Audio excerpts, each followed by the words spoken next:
What's good, team? Evan here for Gripst.com, and we are back with part 2 of the best session I ever played. We just came off winning a massive flip, and now we're sitting pretty with 125 big blinds, a great mind state, and all our mental resources focused on this table. If you didn't watch part 1 yet, I strongly encourage you to do so, but hey, I'm not your real dad. You don't have to do what I say.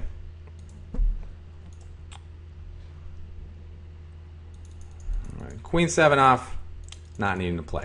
We do have a lot of chips, but that doesn't mean we have to, start playing every hand. A lot of the players still have a good amount of room. Well, half of them have a good amount of room with like 40 plus bigs. So we don't need to push the envelope, but that's exactly what I did in this spot.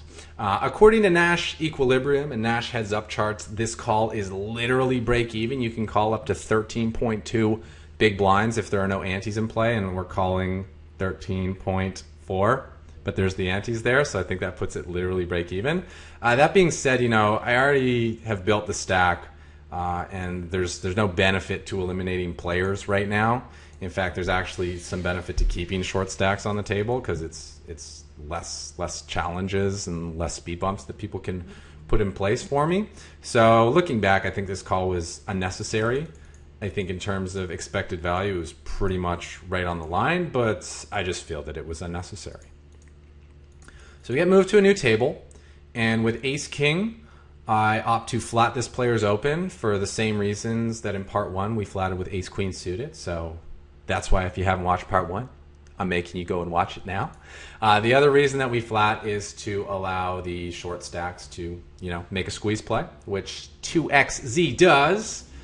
And we just chopping. We got the same hand. Nothing to see here, folks. 8-7 suited. This is a hand that looks pretty, and we have a lot of chips and we have a big stack.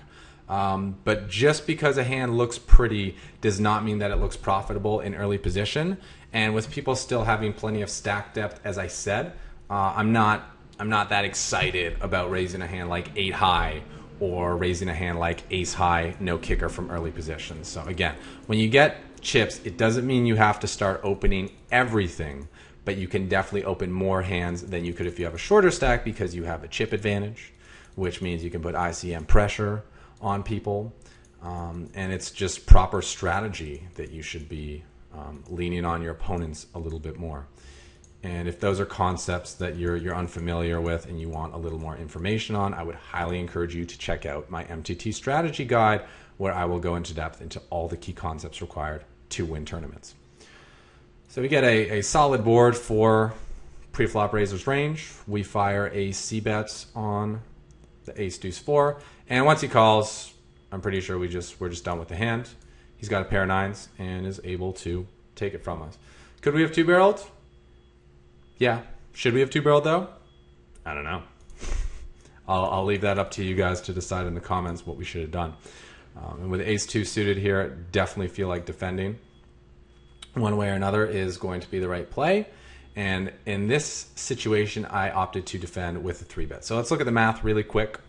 I'm risking about 1,200 to win 2,400. It needs to work 50% of the time.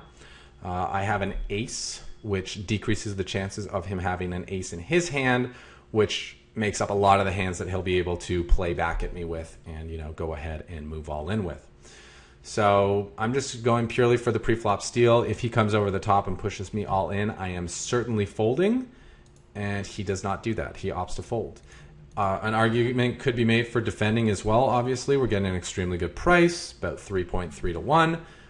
But this day I was feeling, I wanted to have the lead in the hands. I wanted to have control of the action, and I didn't want to rely on catching good boards. I just wanted to rely on my opponents not having strong hands when they opened.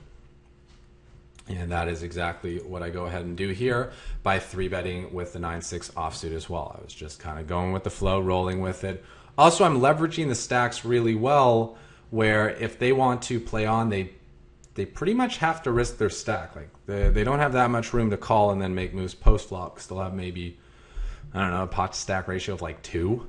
That just isn't that much room, which makes these guys really good candidates for 3-betting. Are we 3-betting again? 3 in a row? Yeah, we certainly are. This time we were calling a 4-bet, I would imagine, especially having gone 3 in a row and really built that image and invested in the image of like, dude, we're crazy. We're playing every hand. And when you're up against someone who's playing every hand, when you get dealt like a pair of 7s, let alone like a pair of 10s, you're going to feel pretty compelled to take a stand and let that guy know that it's not key to play every hand. Looking at the numbers here, I think this is a good defend spot, but I was respecting early position players this day, certainly, and I didn't want to do battle against them, so I opted to fold that Queen 7 suited despite the good price. And we just take a standard steal, easy steal with the Queen King, and we go ahead and try to make another easy steal with the Queen 3 suited, and Power Loki says, you know what, bro? You're getting a little bit out of line here. Slow down. Just take your time and slow down. And I said, nah, dude, I ain't slowing down. I'm getting right back in there. And Kid Risk is like, dude, you're playing every hand. Not going to happen. Great board for us to continuation bet. 1 high card, 2 low cards. So we go ahead and do that. That being said, it's kind of what I talked about in the very first hand in the tournament. Part 1.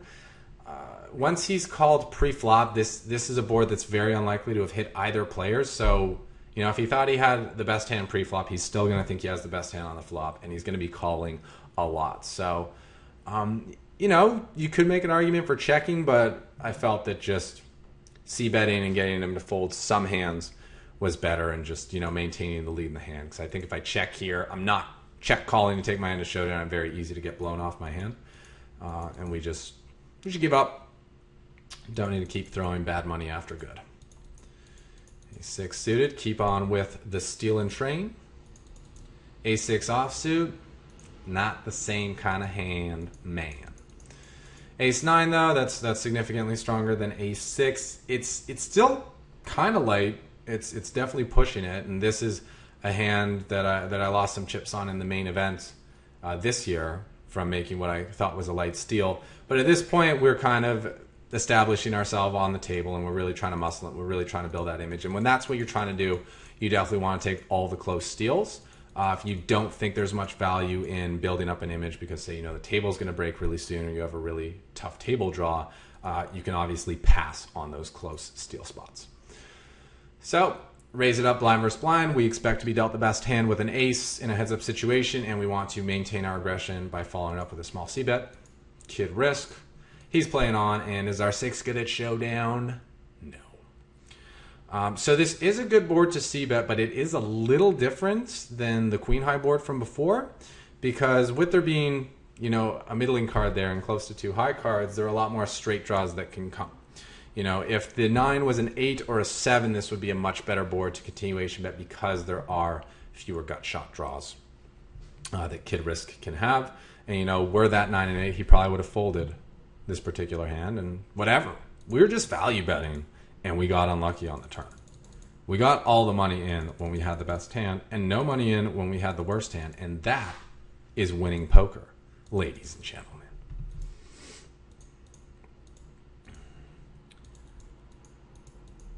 So continuing with our aggressive ways. I think if the table was full, I may have skipped out on this spot, but you know, a couple of shorter stacks in the blind, I felt it was a fine spot to go for the steal. And we were taking our odds a fair bit in this tournament, but with Queen 3 offsuit, I just didn't think it quite had enough post-flop potential to get involved. I'm certain I would have appealed if it had been suited. Okay, big action there. No interest for us. And looks like we're going to be folding a couple hands. Oh, we got 9-8 suited. Interesting. So we've been playing all these hands and we don't play the 9-8 suited. Well, let's try to figure out why. Kid Risk still there. Power Loki got a few more chips, so we do have a bigger stack in position. Show the Bluff, also a big stack on the button. And so he can put a lot of pressure on us. And then Do You Have Fun is very short in the big blind. Like, so short that if we raised and he re-raised, we would be priced in to call his all-in. So the main reason that we didn't play this hand is because we have a big stack aggressive player on the button who may want to give us a hard time. Another big stack, aggressive player with position on us who can give us a hard time. And finally, because if the big blind woke up with a hand, we would have to play for all our chips and we'd get exposed a little bit per se. So if the big blind was deeper stacked, it's a little more incentive to steal, but because there are two aggressive players in position on me who both have over 50 big blinds and have me covered, I'm just not interested in raising up my speculative hands like 9-8 suited. So always pay attention to who is in the big blind, who is on the button before you decide if you want to open. Those are the most important considerations, and then you look at who the other players are and where they're set up. But the most important ones are the big blind and the button when deciding whether or not to play a hand.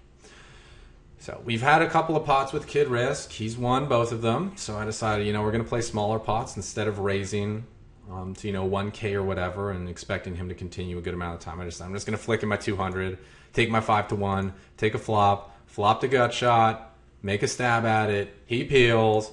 If he liked the flop, he still likes the turn, so he's clearly not going to fold anything that called the flop. So I just said, I'm done with it.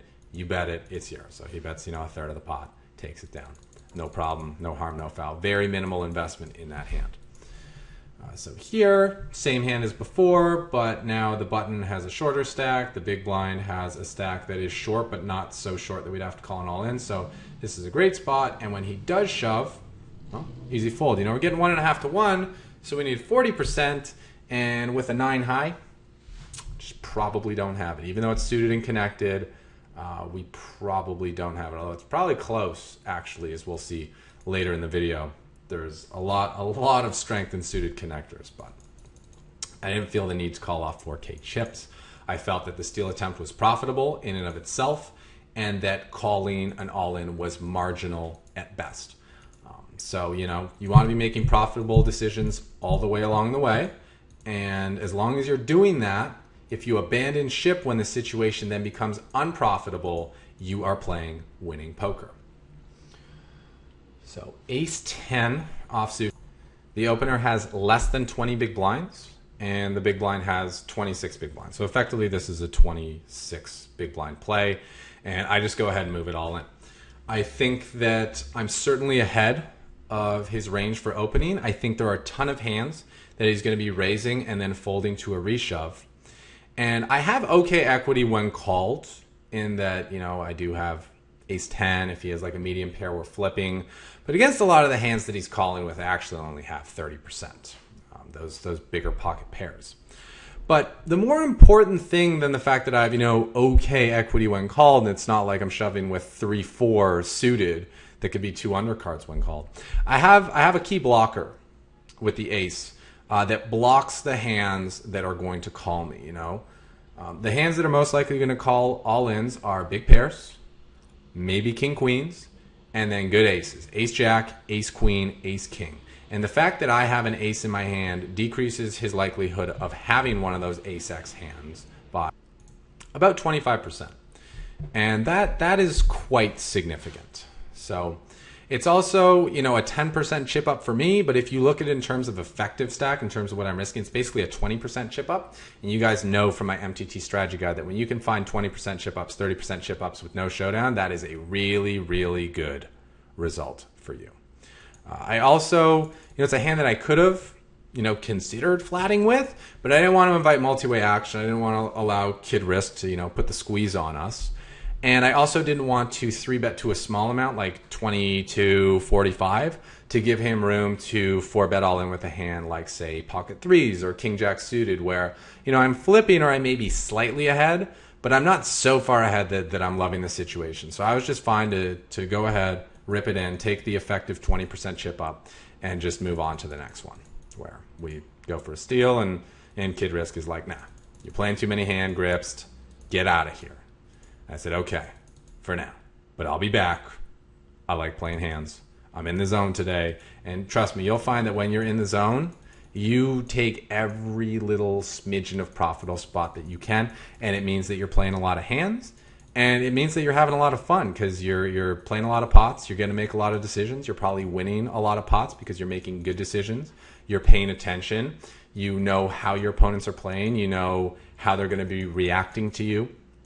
If they're getting fed up, if they're willing to get run over, and that allows you to make really, really accurate decisions. that lead to good results. So with ace-8 suited, Erebor Juice is new to the table, so he probably doesn't know that I'm playing tons of hands, which leads me to think that he's more likely to have a strong hand here. He is also 3-betting to a sizable amount, almost a full 3x. So it's not like I'm getting a crazy price. I'm still getting an okay price, but I just, you know, didn't want to battle with the other big stack, one of the guys who had me covered with a very marginal hand out of position in what would have been a very big pot very fast. Like if I call there, there's already 7K in the middle. I only have 14K back, like 2 times the pot. When you only have 2 times the pot left going in the flop, it does not take very long for all the chips to get in the middle. 6-1 here pre-flop. I call. Figure, you know, whatever. I'll flick it in. I'll play with the big boys. And we turn top pair, which is a decent spot. Go ahead and lead out at the pot.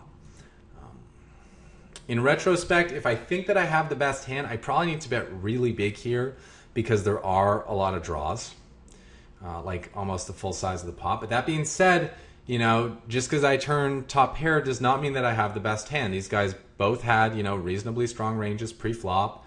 There's definitely the potential to slow play. And I'm out of position, and, you know, I got really good odds pre-flop, so I don't need to go crazy when I just make one pair. So I bet against show the bluff, and on the river, I decide to make a blocker bet. It's half a value bet that he can call with, you know, Jack Queen suited, maybe 10-9. He opts to make the hero, although I think it's somewhat unlikely. But the reason I did this was that if he raised, it's a very easy fold. Looking back, I think checking to induce bluffs because the heart draw missed, because the spade draw missed, may have been a better option. But to be honest, I know that in the moment, if I checked, I just wasn't sure if I would guess correctly and assess whether or not, you know, I had the best hand. The other thing is by checking, I let him set the price, and he can bet anywhere from 1.2K to 15K if he wants to put the pressure on me and put me in a spot. So I decided that I'd make this bet so that my decision would be very clear if he decided to raise. And he does. He goes all in. So I'm thinking, you know, most likely King Queen, Ace Jack, Ace 10. The ace does hit the nut flush draws, but I think he would just call with those hands. And if he, say, has a bluff in this spot, you know, he missed with his hearts and he decides that he wants to make a move with it, kudos to him. I can definitely have a very strong hand as well with the line that I've taken. So it's not like I'm airballing here or sitting on super marginal most of the time. And I think it's more likely he had a hand than not because he did not show a bluff, and that's his name, show the bluff. So clearly, as you guys are going to see later in this video, people are very honest with their names. So, you know, if he was bluffing, he definitely would have shown it. At least that's what I'm going to go with to make myself feel good about it. And this is a play that you can feel good about too. 20 big blinds, pocket pair on the button, ante's in play. Let's fucking go. And you know, sometimes it may not seem cool, but the best play to make is just the easiest and the most straightforward play to make. Shoving a pair there is certainly a profitable play, whereas raising and give our opponents the chance to 3-bet us or put us all in a spot where we'd have to fold a pair, that's just not a good look. So, yeah.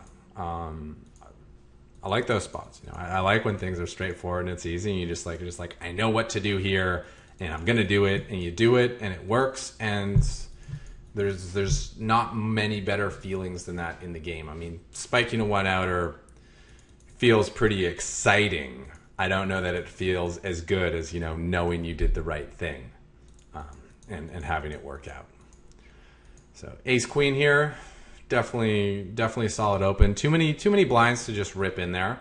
So we just go with the min raise, and when we flop a gut shot, just go ahead and continuation bet. We don't want to check and be facing a bet. It's not like we want to like check rip it or check call and then try to like take it to showdown. We just fire the C bet, continuation bet with the gut shot, and he throws it away. I'm actually a little surprised that he didn't have a piece, because if he's calling with, you know, broadways primarily, and not too many small pairs, he's going to have hit most of the time. But, you know, you could have a hand like 10s or 9s or 8s. I think the smaller pairs are probably folding pre-flop. But, you know, with 2 overcards coming out there, he's probably going to be folding those pairs. Whereas if the board had been like King 5-3, even the, you know, as by our old rules, you know, high, low, low, it's a great board to c-bet. Against his particular range, it may not be as good of a spot to c-bet because he's going to peel with those pocket pairs. But then we have 2 overs. So either way, we fire a c-bet, goes through, no problem. And we're still rolling. The Jack-10 offsuit is a spot where, again, these days I would definitely be looking to defend. We're getting both really good pot odds at over 4-1, and we also have pretty good playability with Jack-10 and the ability to flop top pair and strong draws. This was actually Doyle Brunson's favorite hand other than the 10-deuce suited. But I know that at the time, I said because of reverse implied odds and the fact that, you know, he's raising better jacks and better 10s and not too many worse jacks and worse 10s, I decided to fold the hand. That being said, you know, when you have 2 cards in your hand, it decreases your chances that the opponent has those 2 cards in their hand. So there's actually a fairly good chance that the jack and the 10 are live. But, you know, I was probably still stinging a little bit from the big pot I lost with the king jacks. That was the only real significant pot that I lost, and it did dent my stack quite a bit. Let's talk about this 9-10 suited here. And I have a note that I wanted to read after the king jack hand, but I forgot it because I was all excited to just roll through the hands. But once I got down to 20 big blinds after losing that pot with the king jack, I decided I was going to tighten up a little bit on opens and look for spots to move all the chips in, which is exactly what we saw me do with the pocket 3s and what I was ready to do with the ace queen if someone played back at me. So we know that Power Loki's aggressive, Ereber's aggressive, and Pucci knows how to play a reshove stack, so there's a pretty high likelihood that I might get played back at here if I try to make a steal. So when I have a hand that looks pretty but I'm not willing to go with, raising into this lineup, I think it has no real value, and I just say, you know, no thanks. I'll just wait for a better spot. And, you know, it's what we talked about before, where the players who are in the blinds and the players who are left to act after you are so much more important than your hand. Obviously, there are going to be certain hands that you have where you don't care who's behind you because your hand is so strong or because your hand is so weak. But when you're in that middle zone where you have, you know, your maybe plays, like this 10-9 suited here would be, it really comes down to your opponent's behind. Because if your opponent's behind you are pretty weak, you know, take all the maybes and go with it. But if your opponent's behind you are very tough, you don't want to be working with those maybes. You want to be focusing on those sure things where you feel confident no matter what happens. And that's something that I feel when I have 13 big blinds and king 10 suited from middle position, I'm all in. Not so much with 9-3 or ace rag or 6-3, you know, rag. But, you know, with the king 9 suited, you know, things are a little bit different. This is an awesome reshove spot. It's a spot where Live His Life is probably going to be opening close to 100% of his hands because I have this short stack. And, you know, with that being the case, he's still probably only calling off with 20% of hands, maybe 30% of hands if he's feeling really confident that day. But because, you know, I'm threatening 2/3 of his stack, maybe even a little bit more, he's probably not going to be calling off that wide. It's just too many of his chips. And the smaller in terms of a portion of how much someone's stack you're threatening, the more of their hands they're going to call off with, and the more significant the dent will be that you put in them, the tighter they're going to be calling if they know proper tournament strategy. Also, I mean, king 9 suited, you got to get it in with the Merson. And in Peru, I actually had a very key hand that involved the Merson, the old king 9 suited, that led to me ultimately winning that side event. So, you know, feel good when you got the K9. I'd call it the big dog, but everybody knows that's the pocket 5s. We don't want to get things confused. King 9, it's the Merson, and it is from the school of Tony Gregg as well. If you look up his first WPT win, go ahead, see what cards he was holding. You guys post in the comments, let me know what suits they were.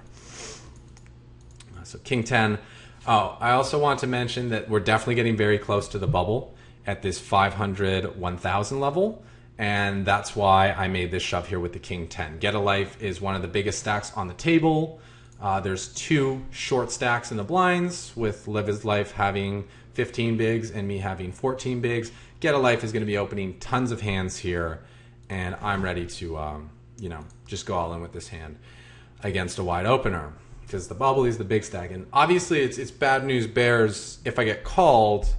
But, you know, if you think about what he's going to call me with, you know, the ace jacks, the ace queens, even the pocket queens and the pocket jacks. You know what they say about the overcard in a race situation? You know, they've done studies on this, you know. And what they told me is that 30% of the time, it works every time. So, like, you know, when that's the case, and I could then get to a playable stack in the worst case scenario, you know, 30% of the time, and the rest of the time, you know, I'm out on the times I get called, but mostly I'm just picking up. What's my chip up here? 13 to win. Yeah, it's like 25%. You know, I'm all in. Let's fucking go. Plain and simple. Same thing with ace jack. I'm all in. Let's go. And the reason that I just shove this here instead of raising small is that I didn't want to get forced into an ICM fold on the bubble. You know, I might have the best hand, but it's kind of a disaster if someone, you know, moves it in with a mediocre hand. I feel like I have to call because, you know, I have the best hand. And I actually ran the numbers in PokerStove. I looked against a 20% range, 25% range, and then I went like really wide and looked like at a 30% reshove range, which is like, you know, all broadways, all pairs, all suited aces.